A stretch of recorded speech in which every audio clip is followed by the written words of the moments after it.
Thank you for having me. With the last name Park, I think it's inevitable that I am somewhat involved with the Parking My program here for TriMet. Do wanted to provide a brief overview of our sort of our policy guidance, provide some highlights on our top program, some innovative and creative tools that we've used to manage our demand and supply of a fairly constrained Parking My facility. Some discussions and research into, once again, looking into fee structure for Park and Ride. And sort of our key emphasis is that there are definitely a lot of parking nearby, and there definitely could be opportunities to key in on the private sector as well as churches and other facilities at a much lower cost and risk to the agency than building a brand new parking facility. Next slide, please. These two sort of show our service area. We are about 570 square miles, about half the size of Denver in the region. While we're 24th largest in our metro area, our transit ridership is 7th per capita. So obviously we're very proud of that number. Most of our riders are choice riders. If you sort of look at our Parking My program and what we manage, and we have about 31 dedicated Parking My facilities of about 11,200 spaces. We have an equal number that are shared, but only about 1,700 spaces there. So we total a little less than 13,000 total. On our system, on our data usage, a majority of our users, 66%, are on the bus, 33% originating from light rail, about 0.4% originating from our newest commuter rail system, which goes from Wilsonville to Beaverton. You can sort of see that in our rail system map. So if you start looking at these numbers, then you can sort of equate to kind of on a per data usage that the Parking Ride really is about 4 to 5% of our daily customers. So one could argue the point that for 4 to 5%, how much do you emphasize and how much resources do we throw in? But once again, to the key point that these are majority of our users are choice riders, so we do definitely need to provide a lot of help and assistance and sort of look at ways of providing creative tools. This next slide kind of shows a comparison of Parking Ride, and this I pulled from the FTA National Transit Database, and you can sort of see these comparisons of Denver region to DART to Salt Lake City and others.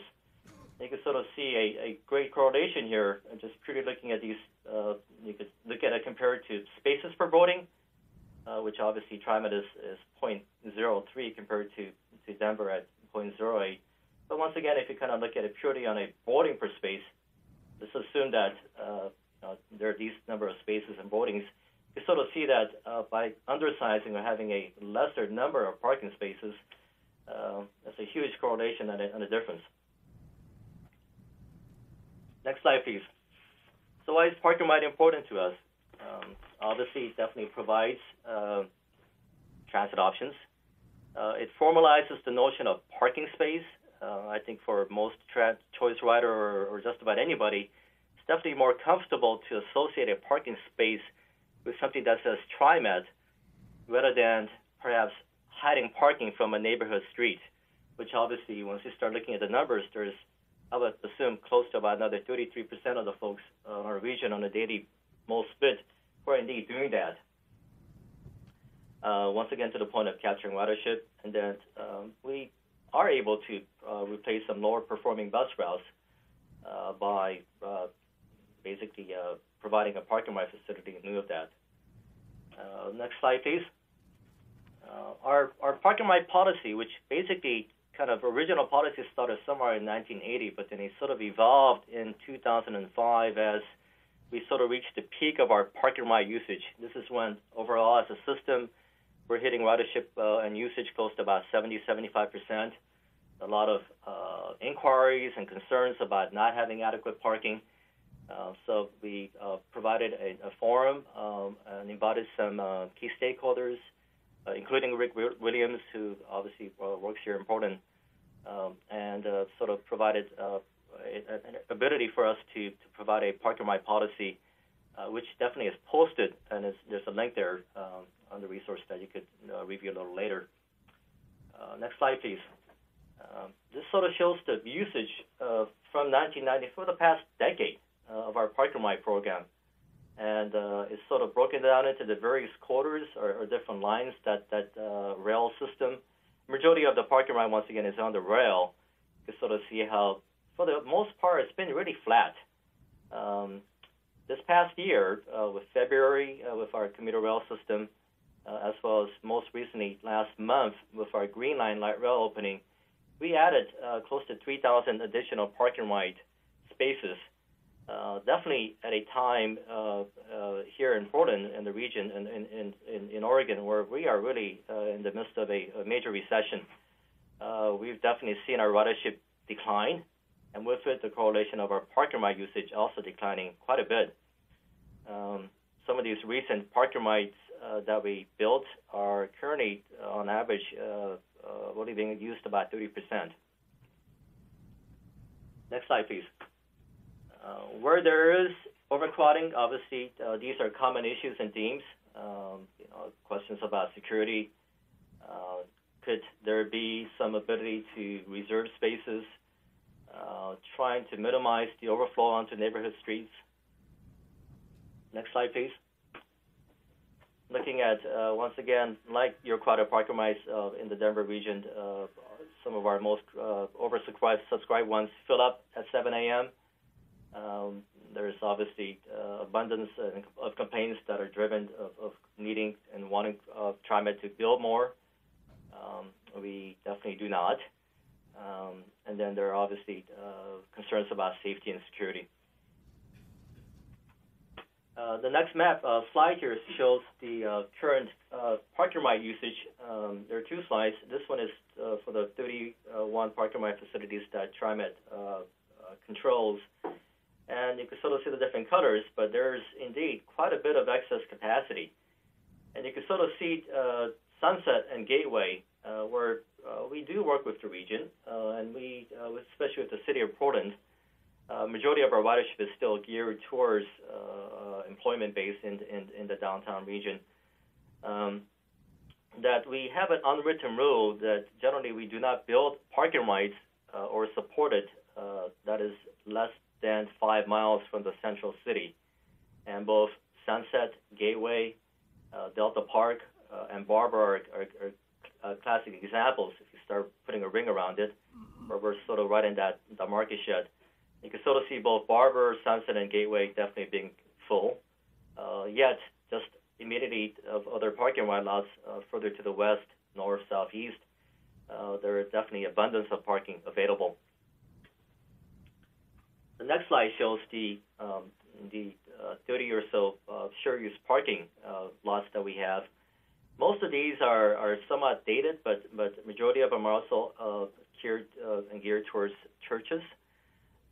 We actually, back in the early 80s, had a parking right program where we worked quite a bit with the adjoining church facilities and created this network. At one point, we had close to 45 churches with generally spaces of 10 up to 180 available where patrons could park. Over the years, we've lost a lot of that. We're down to about 30 or so share use facilities today.